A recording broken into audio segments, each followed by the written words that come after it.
Alors ici, on va apprendre à résoudre une équation trigonométrique. Donc on va le faire à travers des exemples. Premier exemple, on va résoudre dans R l'équation sinus de x égale racine carrée de 3 sur 2. Alors, chaque fois que vous avez une équation trigonométrique à résoudre, la première chose à faire, c'est tracer le cercle trigonométrique. Et comme ici on me parle de sinus de x, eh bien je vais m'intéresser à l'axe des sinus, c'est-à-dire l'axe des ordonnées.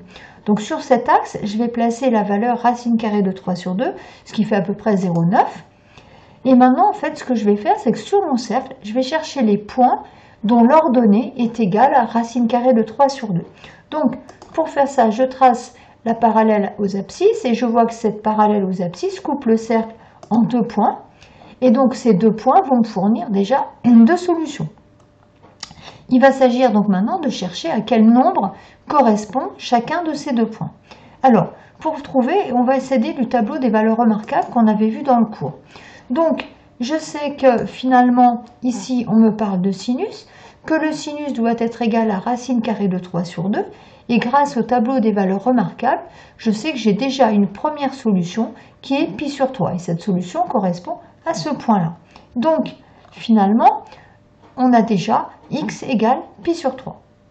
Mais comme on le voit sur le cercle, on a une deuxième solution qui est là, et cette deuxième solution, on comprend facilement qu'elle va correspondre à 2pi sur 3. Donc sur le cercle trigonométrique, j'ai 2 points dont l'ordonnée est égale à racine carrée de 3 sur 2. Ce qui m'a permis déjà de trouver 2 solutions, pi sur 3 et 2pi sur 3. Mais vous comprenez facilement que si je prends la première solution que l'on a trouvée, pi sur 3, donc si je fais un tour complet, dans le sens direct, donc je rajoute 2pi, donc pi sur 3 plus 2pi va être une autre solution, d'accord? Donc une autre solution, pi sur 3 plus 2pi, je fais un tour dans le sens direct. Mais je peux faire aussi 2 tours, donc je vais avoir pi sur 3 plus 2 fois 2pi. Vous vous rappelez qu'un tour c'est 2pi, etc., etc. Donc tout ceci, c'est si je fais mes tours dans le sens direct. Si je faisais mes tours dans le sens inverse de la flèche, eh bien mes tours seraient faits dans le sens négatif. Donc pi sur 3 moins 2pi, ça veut dire je pars de pi sur 3 et je refais un tour, mais dans le sens opposé, mais je reviens de toute façon sur pi sur 3. Même chose avec 2 tours, donc pi sur 3 moins 2 fois 2pi, etc. Et vous vous rappelez peut-être comment on écrit tout ça. Tout ceci, on l'écrit tout simplement en disant, eh bien c'est pi sur 3 plus k fois 2pi. K représentant le nombre de tours. Donc je mets en abrégé, k c'est le nombre de tours. Donc on appelle ça un entier donc relatif. Un entier puisqu'il faut des tours complets et relatif parce qu'il peut être positif ou négatif. Donc finalement, à partir d'une seule solution, la première solution, pi sur 3, on en a trouvé une infinité d'autres. Puis évidemment, c'est le même principe pour 2pi sur 3. Donc pour 2pi sur 3, on va encore avoir toutes les solutions, d'autres solutions, qui vont être 2pi sur 3, plus on rajoute des tours, donc soit dans le sens direct, soit dans le sens indirect, ce qui va s'écrire plus k fois 2pi. Donc finalement, les solutions vont être tous les nombres x. Donc les solutions sont les réels x de la forme x égale donc pi sur 3 plus k fois 2pi, ou x égale 2pi sur 3 plus k fois 2pi, avec k un entier relatif, je vous rappelle, comme je l'ai dit tout à l'heure, que k représente le nombre de tours.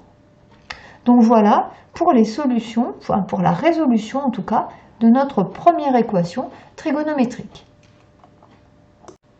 Alors, on va voir un deuxième exemple.